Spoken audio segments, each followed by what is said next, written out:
ఏదైతే 2 రోజుల నుంచి గారా వైఎస్ఆర్ కాంగ్రెస్ పార్టీకి సంబంధించిన కౌన్సిలర్ని తెలుగుదేశం పార్టీకి సంబంధించిన రౌడీలు గూండాలతో పాటు పోలీసులు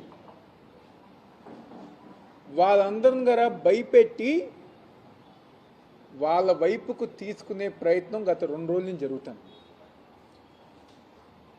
నేను కానివ్వండి, సోదరులు ఎమ్మెల్సీ అరుణ్ కుమార్ గారు, అదేవిధంగా మా నియోజకవర్గ ఇన్ఛార్జ్ స్వామిదాస్ గారు, మిగిలిన పెద్దలందరం గారా నిన్న కౌన్సిలర్కి రక్షణగా మద్దతుగా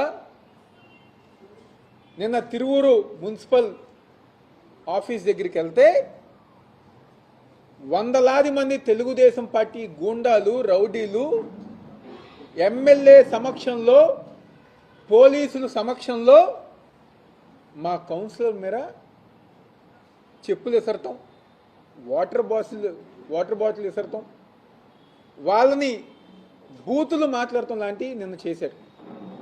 నిన్న మేమందరం గారా మా కౌన్సిలర్లకి అండగా ఉండి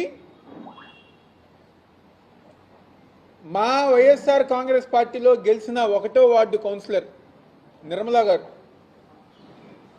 ఆమె ఎంతో గట్టిగా నేను వైఎస్ఆర్ కాంగ్రెస్ పార్టీ జగన్మోహన్ రెడ్డి గారికి అండగా ఉంటాను అని చెప్పిన మా కౌన్సిలర్ నిర్మలా గారు నిన్న పోలీసులే కిడ్నాప్ చేశారు.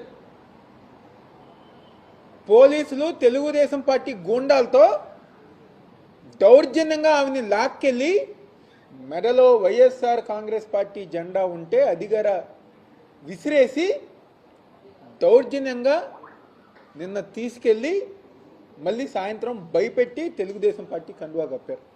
అయినా మాకే బలం. ఒక వ్యక్తిని మీరు లాక్కుని దౌర్జన్యంగా తీసుకెళ్ళిపోయినా మాకే బలం. దాదాపుగా 11 మంది 12 మంది మాకు అనుకూలంగా ఉన్నారు.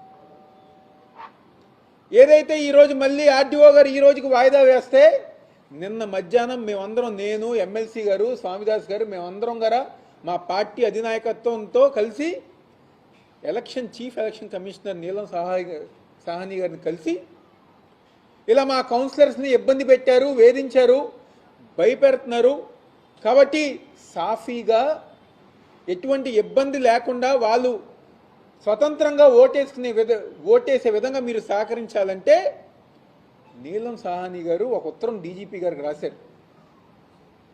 ఎక్కడైతే కౌన్సిలర్స్ ఉన్నారో అక్కడి నుంచి